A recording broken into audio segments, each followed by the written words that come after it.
Movie के starting scene में हम दो भाइयों को देखते हैं जिसमें बड़े भाई का नाम बिल होता है और वो अपने छोटे भाई को कागज की एक बोट बनाकर देता है क्योंकि बाहर बारिश आ रही थी। बिल का छोटा भाई उस बोट को लेकर बाहर बारिश में खेलने जाता है और तभी उस बच्चे की बोट पानी में बहते बहते एक सीवर में चली जाती है। और जब वो बच्चा अपनी बोट को ढूंढने के लिए उस सीवर के पास जाता है तब हम फर्स्ट टाइम पेनीवाइज को वहाँ पर देखते हैं। पेनीवाइज उस बच्चे को उसकी बोट रिटर्न करने के बहाने उसे अपने पास बुलाता है और उसके पास आते ही वो उसका एक हाथ ही खा लेता है। इस इंसिडेंट के बाद उस बच्चे का कुछ भी पता नहीं चलता कि वो कहाँ गया है और सब लोग ये समझते हैं कि वो मिसिंग हो गया। इसके बाद हम एक लड़के माइक को देखते हैं जो एक शीप हाउस में होता है और उसे कहा जाता है कि वो एक भेड़ को शूट करे, लेकिन वो ये नहीं कर पाता। लेकिन उसे ऐसा करना था क्योंकि ये उसका फैमिली बिजनेस था। फिर हम स्कूल में स्टूडेंट्स को देखते हैं और वहीं पर एक लड़की बेवरली को देखते हैं जिसकी क्लास फेलो उसे काफी तंग करती है। सब बच्चे वेकेशन स्टार्ट होने की वजह से काफी एक्साइटेड होते हैं और वहीं पर हम एक लेडी को देखते हैं जो अपनी मिसिंग बच्ची को वहाँ पर ढूंढने आई थी। वहाँ पर एक लड़का हेनरी भी था जो नेचर वाइज काफी इल मैनर्ड था और वो बिल और उसके बाकी फ्रेंड्स को काफी तंग किया करता था। और वहीं पर हम बेवरली की बेस्ट फ्रेंड बेन को भी देखते हैं। वो दोनों आपस में काफी अच्छे फ्रेंड्स होते हैं। दूसरी तरफ बिल जब स्कूल से घर वापस आता है तब उसके फादर उसे काफी डांटता क्योंकि बिल समझता था कि उसका छोटा भाई अभी भी जिंदा है जो सीवर में गिरकर वहां से गुजरकर उस जगह पर गिर गया होगा जहां पर उसका डेड एंड होता है। लेकिन उसके फादर उसे समझाते हैं कि वो मर चुका और वो ये सब कुछ करना बंद कर दे क्योंकि इससे उसकी मदर को काफी दुख होगा। माइक जब मीट डिलीवर कर रहा होता है तब वहां पर उसे एक डोर मिलता है और उसके पीछे वो काफी अजीबोगरीब चीजें महसूस करता है। उस डोर के पीछे से काफी लोगों के शाउट करने की आवाजें आती है और बहुत से हाथ भी बाहर निकलते हैं और फिर तभी अचानक से वो डोर खुद ब खुद ओपन हो जाता है और वहाँ पर माइक पेनीवाइज को देखता है। इतनी ही देर में हेनरी अपने फ्रेंड्स के साथ वहाँ पर आता है और माइक को टीज करके वहाँ से चला जाता है। बिल का एक फ्रेंड अपने फादर के ऑफिस में बुक रखने के लिए जाता है और वहाँ पर वो एक बहुत डरावनी औरत की पेंटिंग देखता है जिससे वो अक्सर डर जाया करता है। उसे डराने वाला कोई और नहीं बल्कि पेनीवाइज था जो सबको उनके डर से ही डराता था और उन चीजों से जिनसे वो डरते हैं। बिल अपने फ्रेंड्स को लेकर सीवर के डेड एंड की तरफ जा रहा होता है और बेन लाइब्रेरी में बैठकर पोएट्री लिखता है और साथ ही एक जगह डेयरी की हिस्ट्री भी पढ़ रहा होता है जो असल में वही जगह थी। उस हिस्ट्री में उसे डेयरी में होने वाली सारे इंसिडेंट के बारे में इंफॉर्मेशन मिलती है और वो इंसिडेंट्स लोगों की डेथ के बारे में थी, यानी बहुत से लोगों की डेथ हो गई थी। और फिर बेन को हेलुसिनेशन स्टार्ट हो जाती है और उसके साथ ये कोई और नहीं बल्कि पेनीवाइज ही कर रहा था। और बेन को वहाँ पर एक बैलून भी उड़ता हुआ नजर आता है जो और किसी को नजर नहीं आ रहा होता। बेन जब उस बैलून के पीछे जाता है तब उसे वहाँ पर बहुत सारे ईस्टर एग्स मिलते हैं और उन्हें फॉलो करते करते वो लाइब्रेरी तक पहुँच जाता है और तभी एक आधा जला सर कटा इंसान बेन पर हमला करने के लिए उसकी तरफ बढ़ता है,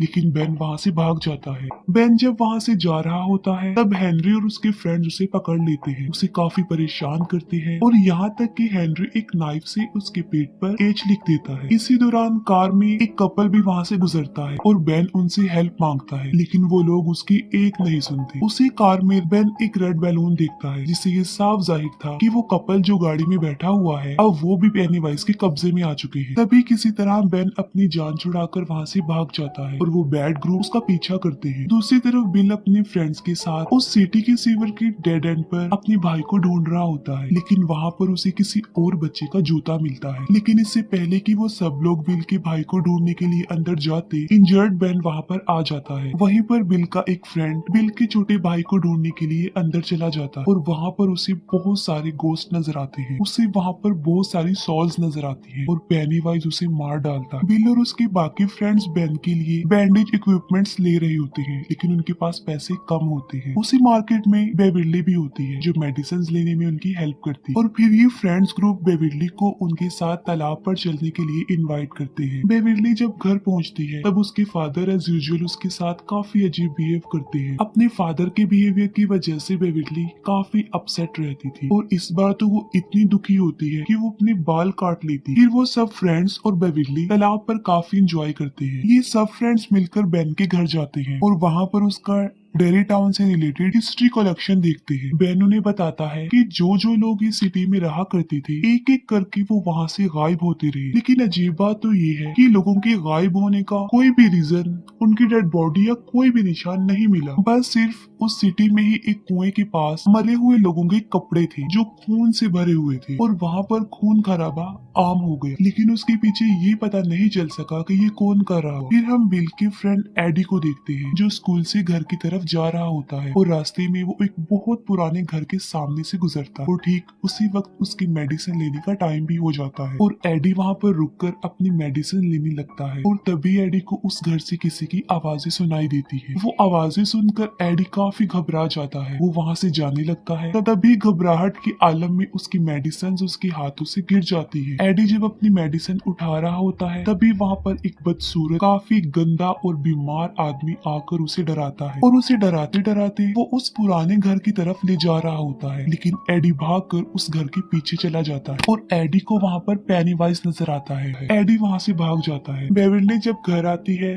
तब उसे एक पोएट्री कार्ड मिलता है जिसे पढ़ने के लिए वो वॉशरूम में जाती है। बेविल्ली जब वो पोएट्री पढ़ रही होती है तब उसे वॉश सिंक से बच्चों की आवाजें सुनाई देती है। बेविल्ली जब एक मेजरिंग टेप उस सिंक के अंदर डालकर बाहर निकालती है तब वो खून से भरा हुआ वापिस आता है और उस पे इंसानी बाल भी लगे होते हैं जो बेविल्ली की पूरी बॉडी से लिपट जाते हैं और उसे अंदर की तरफ खींचते हैं। इसके बाद उस वॉश सिंक से बहुत सारा खून तेजी से बाहर निकलता है और पूरा वॉशरूम और बेविल्ली खून से भर जाते हैं। बेविल्ली के रोने की आवाज सुन के उसके फादर भी वहाँ पर आ जाते हैं लेकिन वो ऐसा रिएक्ट करता है जैसे वहाँ पर कुछ भी नहीं हुआ। बिल जो कि अपने छोटे भाई को काफी मिस कर रहा होता है लेकिन तभी वहाँ पर उसे किसी के होने का एहसास होता है और वहीं पर उसे किसी के पाँव के निशान भी मिलता है और जब वो उन पैरों के निशान के पीछे जाता है तब उसे उसका छोटा भाई नजर आता है जो उसे बेसमेंट में ले जाता है। पहले बिल का छोटा भाई उसे इमोशनली ब्लैकमेल करता है और फिर देखते ही देखते एक शैतान में तब्दील हो जाता है और तभी वहाँ पर पेनीवाइज भी आ जाता है जो बिल पर अटैक कर देता है। लेकिन ठीक वक्त पर बिल अपनी जान बचा वहाँ से भाग जाता है। फिर बेविल्ली उन फ्रेंड्स को अपने घर बुलाकर उन्हें अपना वॉशरूम दिखाती है। सब बच्चे भी देखते हैं कि वहाँ पर बहुत ज्यादा खून है लेकिन बेविल्ली सोचती है कि उसके फादर को वो क्यों नहीं नजर आ। फिर वो सब मिलकर वॉशरूम क्लीन करते हैं। वो फ्रेंड्स आपस में डिस्कस करते हैं कि कुछ ना कुछ तो गड़बड़ जरूर है क्योंकि उन लोगों के साथ भी कुछ ना कुछ अजीबोगरीब हो रहा है और वो जोकर उनको भी नजर आता है। तभी कुछ दूर फासले पर उन्हें हेनरी की कार और माइक की साइकिल नजर आती है और वो माइक को बचाने के लिए फौरन भागते हैं। दूसरी तरफ हेनरी और उसके फ्रेंड्स जबरदस्ती माइक को कच्चा गोश्त खिलाने की कोशिश करते हैं और उसे काफी पीटते भी हैं। तभी कुछ दूर फासले पर माइक को पेनीवाइज नजर आता है जो एक बच्चे का हाथ खा रहा था और साथ साथ वो माइक को एक अजीब सी स्माइल भी दे रहा था और तभी फौरन वो फ्रेंड्स वहाँ पर पहुंच जाते हैं और हेनरी और उसके फ्रेंड्स पर पत्थरों की बारिश कर देते हैं और वो लोग माइक को सेव कर लेते हैं। फिर वो ग्रुप मिसिंग होने वाले बच्चों के पोस्टर देख रहे थे। तभी बेन उन्हें बताता है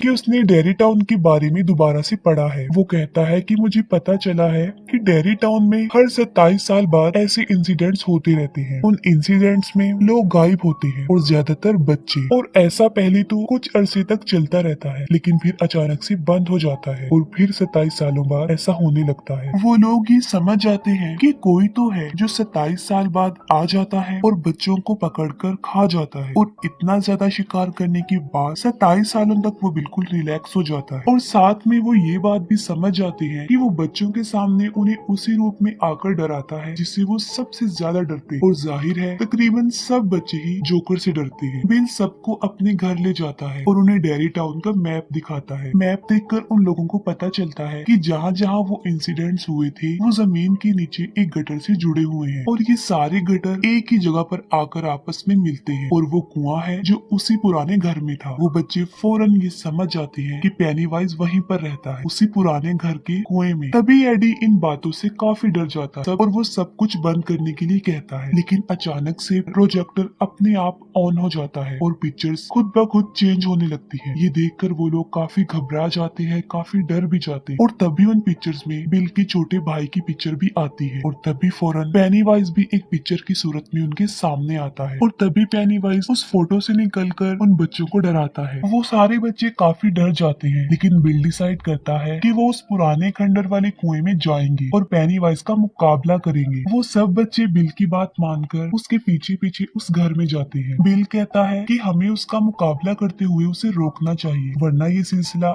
ऐसे ही चलता रहेगा और हो सकता है कि नेक्स्ट उनमें से ही कोई हो जो मिसिंग हो जाए और उस जोकर का शिकार बन जाए। और जब वो लोग उस घर के अंदर जाते हैं तो पेनीवाइज उन्हें विजन दिखाता है और एक दूसरे से अलग कर देता है। एडी फिर से उस क्रीपी आदमी से डरकर ऊपर से नीचे गिर जाता है और काफी इंजर्ड हो जाता है। उन फ्रेंड्स में बिल का फ्रेंड रिची जो एक रूम में बंद हो जाता है और वहाँ पर बहुत सारे जोकर्स थे और तभी वहाँ पर पेनीवाइज आ जाता है। लेकिन इससे पहले कि वो रिची को कोई नुकसान पहुंचाता, बिल बिल्कुल ठीक वक्त पर दरवाजा खोलकर उसे बचा लेता है और फिर पेनीवाइज एडी के पास जाता है। लेकिन इससे पहले कि पेनीवाइज एडी को डराकर मार देता, बिल और रिची वहाँ पर पहुंच जाते हैं और पेनीवाइज उन दोनों पर ही अटैक कर देता है और तभी बेविरली एक लोहे के रॉड को पेनीवाइज के सर में दे मारती है, जिससे वो जख्मी हो जाता है। लेकिन इसके बावजूद भी वो बच्चों को डराने से बाज नहीं आता। वो उन्हें काफी डराता है और अपने बड़े बड़े नाखूनों से वो बेन को जख्मी कर देता है। लेकिन वो सारे बच्चे वहाँ पर एक साथ थे और पेनीवाइज भी इंजर्ड था, तो वो उन्हें कोई नुकसान पहुंचाए बगैर ही वहाँ से चला जाता है। तभी बिल उसका पीछा करता है और उसे उस कुएं में जाते हुए देख लेता है और तभी वो सब बच्चे उस घर से अपनी जान बचाकर भाग जाते हैं। बिल अपने फ्रेंड्स को कहता है कि वो दोबारा से उस घर में जाएंगे, लेकिन अब वो पूरी तैयारी से आएंगे और बड़ी बहादुरी से वो पेनीवाइज का मुकाबला करेंगे। लेकिन बेविरली के अलावा कोई भी उसकी ये बात मानने के लिए एग्री नहीं होता। वो कहते हैं कि वो लोग वापस वहाँ पर नहीं जाएंगे। बिल का फ्रेंड रिची जब उसे कहता है कि उसका भाई अब मर चुका है, बिल को इस बात पर गुस्सा आ जाता है और उन दोनों में लड़ाई हो जाती है और वो ग्रुप आपस में बिखर जाता है। बेविरली उन्हें काफी समझाती है कि पेनीवाइज यही चाहता है कि वो सब एक दूसरे से अलग हो जाएं, क्योंकि उसे पता है कि अगर वो साथ रहे तो वो उसका मुकाबला कर लेंगे। लेकिन बेविरली की ये बात कोई नहीं सुनी। दूसरी तरफ हेनरी को अपने घर के पास रखे गए लेटर बॉक्स के ऊपर एक रेड बैलून उड़ता हुआ नजर आता है, जो पेनीवाइज के वहाँ होने का साइन था। जब उस बॉक्स को ओपन करता है तब उसे वहाँ पर एक नाइफ मिलता है। ये नाइफ उसी का था जो जंगल में गिर गया था जब वो बेन के पीछे भागा था। हेनरी जब उस चाकू को ले लेता है तब वो पूरी तरह से पेनीवाइज के कंट्रोल में आ चुका होता है। पेनीवाइज हेनरी को बहुत फोर्स करता है कि वो अपने फादर को जान से मार डाले, जबकि हेनरी सच में पेनीवाइज के बहुत ज्यादा कब्जे में आ चुका था और वो सच में ही अपने फादर को जान से मार डालता है जब वो सो रहे होते हैं। बेविरली के डैड अग्रेसिव होकर उसके साथ जबरदस्ती करने की कोशिश करती है। बेविरली अपने फादर को टांग मार के वहाँ से भाग जाती है और खुद को वॉशरूम में बंद कर लेती है। लेकिन बेविरली का फादर बाथरूम के दरवाजे को तोड़कर अंदर घुस जाता है। अपनी जान बचाने के लिए बेविरली सिंक अपने फादर के सर में मार देती है, जिससे वो इंजर्ड होकर बेहोश हो जाता है। दूसरी तरफ बिल बेविरली को ढूंढते ढूंढते उसके घर तक चला जाता है, जहाँ पर उसे उसके फादर की डेड बॉडी के साथ दीवारों पर पेनीवाइज का मैसेज मिलता है। वहाँ पर लिखा होता है कि यू डाई इफ यू